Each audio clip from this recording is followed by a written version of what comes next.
عزاداران محترم، جو بڑے بڑے اساتید ہیں حوضے کے، وہ یہ فرماتے ہیں کہ وقت دور نہیں ہے، اسی دور سے ہمیں ظہور کے اندر داخل ہونا ہے۔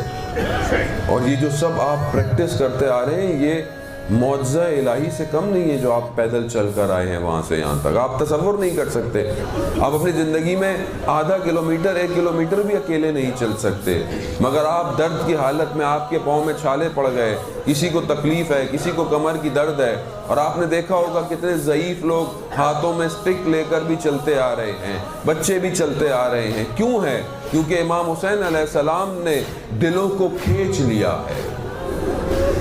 یہ معرفت ہے عزیزان محترم۔ یہ اگر کوئی دیکھنا چاہتا ہے کہ کس طرح امام اپنے ماننے والوں کو اپنی طرف کھینچتا ہے، تو آئیے 40 کے اندر آ کر دیکھیں آخر کون سی چیز ہے کہ جس نے آپ کو ابھی تک یہاں بٹھائے رکھا ہے۔ آخر کون سی چیز ہے کہ آپ اپنے بستر کا آرام چھوڑ کر صبح شام کربلا کی گلیوں میں گریہ کر رہے ہیں، کبھی ایک مقام پر جا کر روتے ہیں، کبھی ایک مقام پر جا کر روتے ہیں۔ آپ نے جلوس دیکھے رات کو کہ کس طرح ہر ملک، ہر رنگ کا شخص جو ہے وہ صرف یا حسین کرتا ہوا آ رہا تھا۔ آخر یہ کیا کیا ہے امام حسین نے؟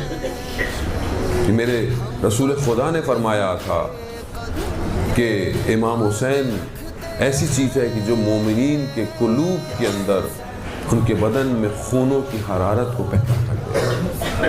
یہ معجزہ ہے۔ لیکن اگر یہاں تک ہم آئیں اور یہاں سے گر جائیں، عزیزان محترم، یہ سب سے بڑی خطرناک چیز ہے۔ ہمیں ممبر سے یقیناً سلایا جا رہا ہے، ہمیں کہا جاتا ہے، ہمیں خوف نہیں دیا جا رہا ممبر سے، جبکہ رسول خدا کے لیے بشیر اور نذیر دونوں کے الفاظ جو ہے وہ قرآن استعمال کر رہا ہے۔ بشارت دو۔ بشارت کیا ہے؟ کہ آپ کا یہاں آنا، اس کا اجر خدا کی بارگاہ میں ہے۔ آپ کی ایک آنکھ میں امام حسین کا لیے آنسو آنا، روز قیامت میں آپ کی آنکھ میں کوئی آنسو نہیں آئے گا۔ یہ بشارت ہے۔ لیکن نظارت کیا ہے؟ نظارت یعنی خوف اور ڈرانا کیا ہے؟ کہ اگر ہم اپنے وقت کے امام کا ساتھ نہ دے پائے تو پھر خدا نہ خواستہ ہمارا گریہ کوفہ والوں کی گریہ جیسا نہ ہو جائے۔ کوفہ والے گریہ کرتے رہے عزیزان محترم۔ جب کاروان کوفہ پہنچا ہے تو جب انہوں نے دیکھا کہ یہ کیا ہوا تو پورا کوفہ گریہ کرنے لگ گیا، مگر میری بی بی زینب نے کیا کہا کہ اب تمہارے رونے کا کیا فائدہ، کہ جس کا گھر کربلا میں اجڑ گیا ہو اب تم اس پر رو کر کیا کرو گے۔ ہاں عزاداران محترم، ہم اپنے وقت کے امام کی طرف بڑھیں۔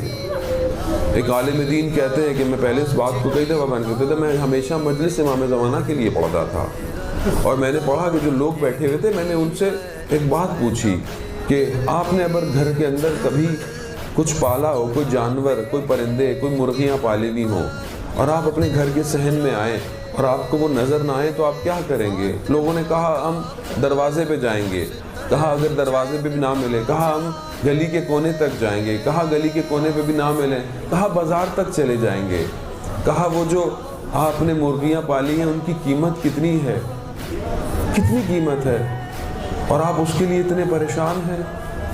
1100 سال سے ایک شخص نہیں آیا، آپ 1100 سال سے زیادہ ہو گیا ہے، ایک شخص نہیں آیا، ایک شخص نے کبھی دستک نہیں دی ہمارے دروازے پہ، کبھی نظر نہیں آیا۔ اس کے لیے کتنا پریشان ہوا عزیزان محترم۔ پریشانی سب سے بڑی یہی ہے، پریشانی یہی تھی کہ لوگوں نے اپنے وقت کا امام کا ساتھ نہیں دیا تھا۔ سب سے بڑی پریشانی یہی تھی کہ میرا امام سجاد شام کے دربار میں، بازار میں اپنی سیدزادیوں کے ساتھ کھڑا رہا۔ یہی تو سب سے بڑی پریشانی تھی کہ میرے وقت کے امام کا کسی نے ساتھ نہیں دیا تھا۔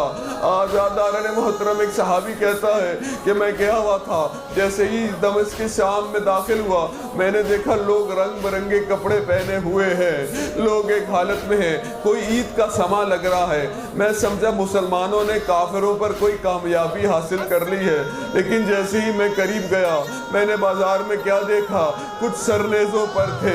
جب میری نگاہ پڑی، ارے ان میں سے تو نور نکل رہا تھا، میں چہروں کو پہچان گیا۔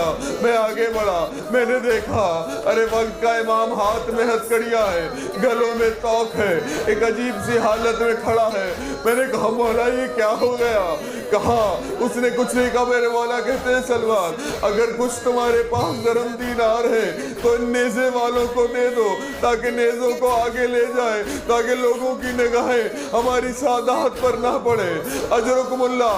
ہاں میری ماں بہنوں، آج زینب کے پردوں پر رونے والیوں، اپنے سروں کی چادر کی قیمت کو محسوس کرنا۔ میرا وقت کا امام ساری زندگی شام پر گریا کرتا رہا ہے، یہ نہ ہو کہ آج بھی میرا وقت کا امام دیکھے کہ میری ماننے والوں کے سروں پر چادریں نہیں ہیں، حجاب نہیں کر رہی ہیں۔ ہاں آزاداران محترم، جملہ سنیں گے میرے مولا نے پھر اس سے کیا کہا؟ کہا تیرے پاس کوئی کپڑا ہے؟ کہا کیوں مولا؟ کہا توق گردن کو بہت درد دے رہی ہے۔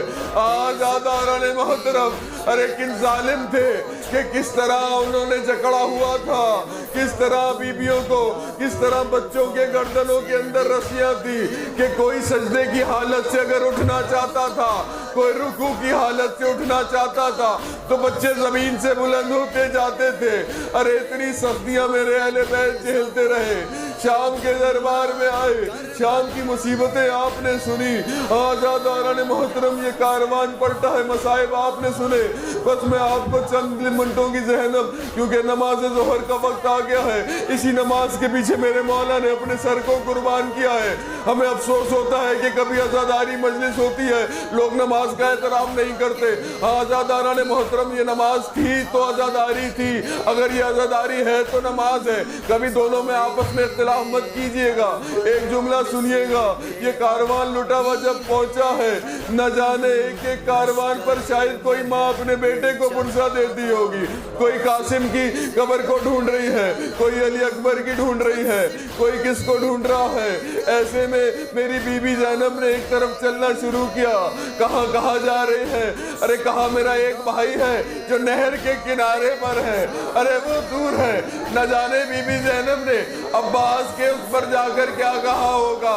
ہاں شاید یہ کہا ہوگا ارے بھیا عباس تمہارے جانے کے بعد ہمارے سروں سے چادروں کو چھین لیا گیا، عباس تمہارے جانے کے بعد سکینہ نے شاید پھر پانی نہ مانگا، عباس تمہارے جانے کے بعد شام کے بازاروں میں کئی گھنٹے تک ہم لوگوں کو کھڑا رکھا۔